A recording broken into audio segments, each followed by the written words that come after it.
Your dream is to be a star. Day after day, year after year, you and thousands like you stream into New York City from Boise and Boston, from Dayton and Des Moines. Singers, actors, dancers, all intent on becoming the box office sensations of tomorrow. At first, it's enough just to be here. But while the pulse in the Big Apple is high, so are the odds against success. Taxi! For Henry Holden, a 34-year-old actor and comedian from New Jersey, the fight for fame is even tougher than for most. At age 4, Henry was stricken with polio, but while the disease weakened his legs, it's never weakened his will to succeed. That's my main prerogative, is to be a success in the acting profession, in the performing arts, is to be a success and to be seen, to be a commercial success. That's my goal. Henry studied acting under Lee Strasberg and has appeared in several off-Broadway plays. He's also had small parts in An Unmarried Woman, Tribute, and other motion pictures. But he's no longer interested in roles that focus solely on his handicap. Instead, Henry wants to play the doctor, the husband, the bad guy, or lover. Roles in which his handicap is incidental to the storyline. You know, I'm interested for somebody to submit me if it says somebody's 5'6", attractive, dark hair, articulate, aggressive, but it doesn't say crutches. And they're not going to say crutches. And I need somebody to say, all right, maybe Henry could do that role. It'll be a little twist or whatever, but they don't have to dwell on the crutches. If doors are to open wider for handicapped actors, Henry says producers and casting agents must do their part, too. And they'll find out about me. The people will let the producers, will let the media know and say, how about utilizing this talent in another way? I feel in a very short number of years I'll be on a situation TV comedy series. Henry takes his comedy act to college campuses across the country. Tonight he's playing the wheel room at the University of Iowa. Growing up was fun. Although my parents were really strict with me, they'd say things like, I don't like your report card, Henry. We're going to have to ground you.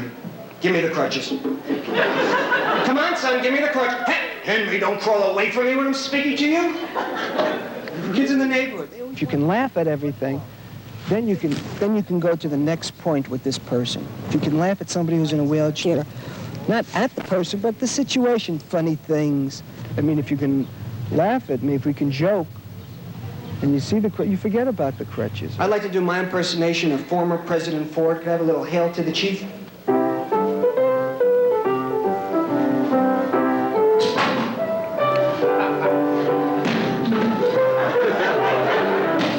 And so, to get the producers or the agents to my level, I've gotten into comedy, because here I am, I'm doing a complete show, and I'm doing various things in my act. So it is hard, but I feel I'm making headway. And now, I know that ignorance is still considered bliss. When he's up there on stage, you don't think of him as a handicapped person. I mean, it's there. You can't ignore it. He's got 2 crutches at his side, but it doesn't matter. I mean, he's a comedian, and he's good at what he was doing. I think if I didn't have a sense of humor, I probably wouldn't have gotten this far. Kids in the neighborhood, they always wanted me to play football. They'd say, Henry, be the goalposts. I'd say, okay. You have to be able to laugh at yourself. You can't take yourself serious. So I don't take myself serious. But at the same time, I'm seriously pursuing a career in acting, and I know what I have to do. And I'm not... Several weeks later, Holden is back in the Midwest, appearing with other handicapped actors and actress Mercedes McCambridge in a sold-out performance of Disabled Genius at the Guthrie Theater in Minneapolis. The play celebrates the achievements of great people of the past, people who happen to have had disabilities. Throughout most of the play, cast members become these famous people. If civilization is to survive, we must cultivate the science of human relationships, the ability of all peoples, of all kinds, to live together and work together in the same world at peace. This is preeminently the time to speak the truth, the whole truth, frankly and boldly. So first of all, let me assert my firm belief that the only thing we have to fear is fear itself. Those are noble words, sir. Tell us who you are. You know who I am. But by the end of the play, the actors become themselves, demonstrating their own brand of creative genius.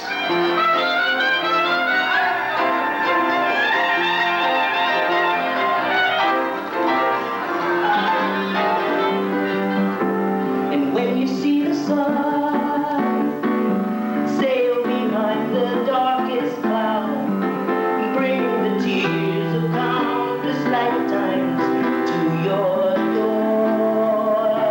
Well, if you wanna sing, why, you can look right through those clouds. They're just a disguise, a pocket full of lies. It's an upper. It's an amazing thing. It's an amazing experience that you're seeing people, and you forget that there's a disability. Producer Sandy Gordon. The more people that see disabled actors on stage just performing a role, the more doors will be open to Henry and anyone else with a disability. Henry's a very talented man. Disabled genius writer-director Ray Gordon. Well, he has great determination, and he wants to do it. And that's half the battle. In a sense, Henry Holden represents us all, those with handicaps and those without. People with dreams. Some of us just have to work harder to make them come true. It's a fight, but I'm going forward. I'm going forward. I mean, it'd be nice in a few years from now. I'll be so busy they'll want a Henry Holden type.